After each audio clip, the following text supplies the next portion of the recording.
نماز کی پابندی نہیں کرنا۔ مسلمانوں میں ایک طبقہ وہ ہے جو جمعہ کو نماز پڑھتا ہے ہفتہ بھر غائب، ایک طبقہ وہ ہے جو عیدین میں نماز پڑھتا ہے، کوئی رمضان کے مہینے میں نمازی بن جاتا ہے، کوئی بڑی راتوں میں نمازی بنتا ہے، کوئی ہے جو اپنی سہولت سے نماز پڑھتا ہے چھٹی کے دن، کوئی ہے جو دن میں کوئی خاص نماز جو اس کی سہولت کی ہوتی ہے وہ پڑھ لیتا ہے۔ نماز دن رات میں 5 نمازیں ہر مسلمان پر فرض ہیں، 5 نمازیں دن رات میں مردوں پر بھی اور عورتوں پر بھی فرض ہیں۔ عورتیں بعض اوقات یہ سمجھتی کام کاج کی وجہ سے معاف ہیں، ان پر بھی فرض ہے، حتیٰ کہ بچوں پر بھی فرض ہیں جو 10 سال کے ہو جائیں، اور اس کے مکلف کون ہیں؟ پڑھوانے کے ماں باپ کہ 10 سال کا ہو کے بھی نماز نہیں پڑھتا ہے اس کو کیا کرو؟ سزا دو، لیکن سکھاؤ کب سے؟ 7 سال کا ہو جائے۔ تو نماز کی اہمیت زندگی میں اتنی ہے کہ ایک بچہ 7 سال کا ہے، ابھی بالغ نہیں ہوا ہے، اس کو نماز پڑھواؤ۔ اگر وہ 7 سال کا ہونے کے بعد بھی 10 سال کا ہونے تک نماز نہیں پڑھتا ہے، اب اس کو سزا دو۔ 10 سال کا ہونے کے بعد بھی نماز نہیں پڑھتا ہے تو کیا کرو؟ سزا دو۔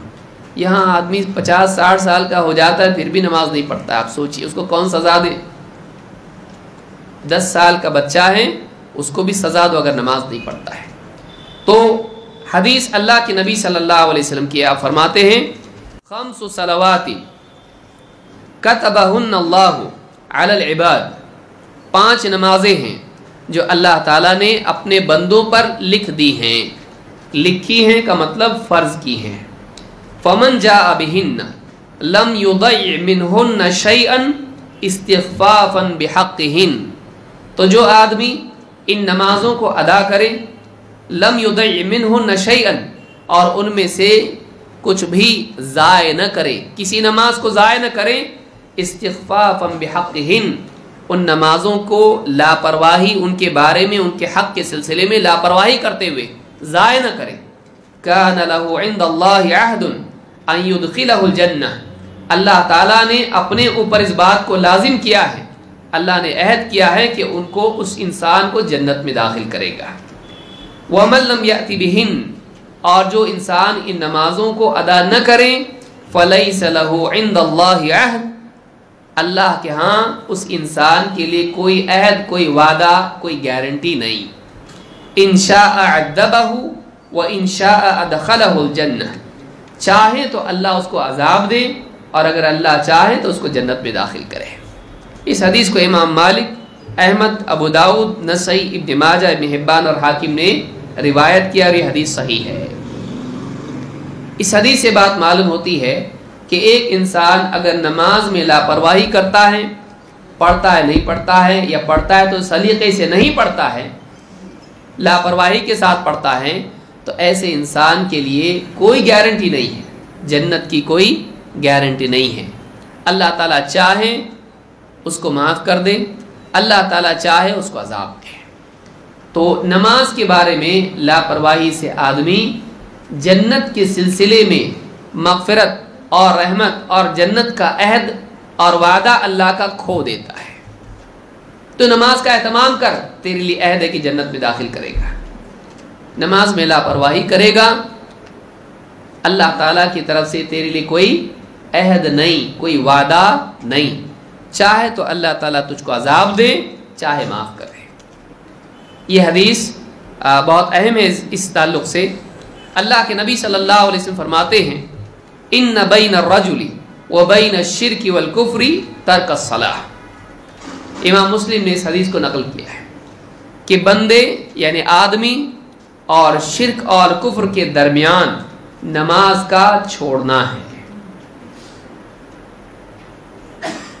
بندے کے اور شرک اور کفر کے درمیان کیا ہے؟ نماز کا چھوڑنا۔ علماء نے کہا مطلب اس کا کیا ہے؟ جیسے آدمی کہتا ہے تیرے اور تیری منزل کے درمیان تیرا دوڑنا ہے، کا مطلب کیا ہے؟ تیرا چلنا، تیرا دوڑنا یہ ذریعہ ہے اس تک پہنچنے کا، تو یہ کرے گا وہاں تک پہنچ جائے گا، یہ وسیلہ اور ذریعہ ہے اس تک پہنچنے کا۔ اس حدیث کے اعتبار سے نبی اکرم صلی اللہ علیہ وسلم نے فرمایا کہ بندے اور آدمی اور شرک اور کفر کے درمیان کیا ہے؟ نماز کا چھوڑنا۔ یعنی نماز کا چھوڑنا ایک ایسا عمل ہے جس سے آدمی کہاں تک پہنچ جاتا ہے؟ کفر اور شرک تک۔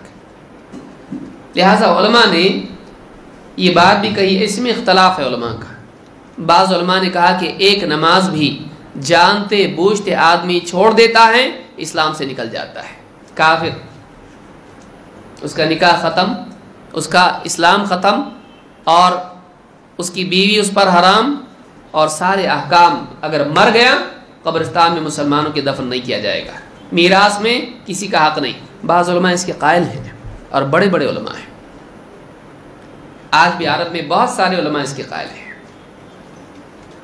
دوسرا قول علماء کا یہ ہے کہ آدمی اسلام سے خارج تو نہیں ہوتا ہے، لیکن یہ کفر اور شرک ہے، کیونکہ کفر میں بڑا کفر اور چھوٹا ہے، یہ عملی کفر ہے، اس سے اسلام سے اگرچہ خارج نہیں ہوتا ہے، لیکن یہ زنا وغیرہ سے بھی بڑھ کے گناہ ہے، یہ گناہ شراب سے بڑھ کے ہے، یہ بہت سنگین گناہ ہے، اور یہ ایسا گناہ ہے کہ اگر اس کی زندگی میں باقی رہے ممکن ہے اسلام سے خارج ہو جائے، اور اگر انکار کرتا ہے ایک نماز کا بھی تو اسی وقت اسلام سے باہر نکل جاتا ہے۔ آپ غور کریں کہ ابلیس نے ایک سجدے کا انکار کیا، کیا ہو گیا؟ ہمیشہ کے لیے جہنمی، کافر، ابا واستکبر وکان من الکافرین۔ اگر کوئی آدمی کہے چلی نماز کے لیے، کہے نہیں پڑھتا میں، تم جاؤ ہم نہیں پڑھیں گے، تو ایسا آدمی اسلام سے باہر نکل جاتا ہے۔ راجح قول ہمارے نزدیک یہ ہے کہ اگرچہ نماز کا چھوڑنا کفر اور شرک ہے، لیکن اسلام سے آدمی نکلتا نہیں ہے، لیکن نکل سکتا ہے کہ آدمی کنارے کنارے کنارے کنارے جاتے جاتے کب باہر نکل جائے گا معلوم نہیں، کیونکہ نماز کے چھوڑنے کی نحوست ایسی ہے کہ آدمی کا ایمان اس سے کمزور ہو جاتا ہے، اور کمزور ایمان جب ہو جائے تو کفر اور شرک میں مبتلا ہونا آسان ہو جاتا ہے۔ تو پچھلی حدیث جو ہم نے پڑھی اس سے بات معلوم ہوتی ہے کہ اگر نماز میں آدمی لاپرواہی کرے تو اللہ کا عہد نہیں ہے، لیکن اللہ چاہے تو معاف بھی کر سکتا ہے، لیکن شرک کی مغفرت ہے نہیں۔ لیکن یہاں پر چونکہ ایک وعدہ ہے، چاہے تو معاف کرے، چاہے تو اللہ تعالیٰ جہنم میں سزا دے، عذاب دے۔ تو اس سے بات معلوم ہوتی ہے کہ ممکن ہے کہ ایک آدمی نماز میں سستی کرے اور اللہ مغفرت کرے، اس سے وہ کافر نہیں ہوتا، اور اس طرح کی اور بھی دلیلیں علماء نے ذکر کی ہیں۔ بہرحال شیخ الالبانی اس کے قائل ہیں کہ ایک آدمی اگر نماز چھوڑتا ہے آدمی کافر نہیں ہوتا، اور بہت سارے علماء اس کے قائل ہیں۔